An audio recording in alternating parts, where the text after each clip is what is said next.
You ask Tiger to calculate. This deals with linear inequalities with one unknown. The final result is v equal or smaller than 60. Let's solve it step by step.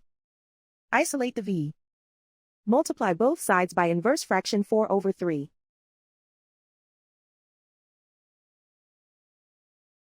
Group like terms.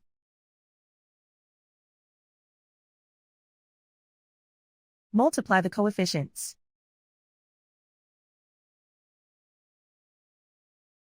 Simplify the fraction.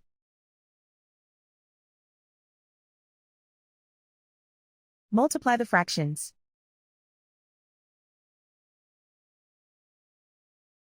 Simplify the arithmetic.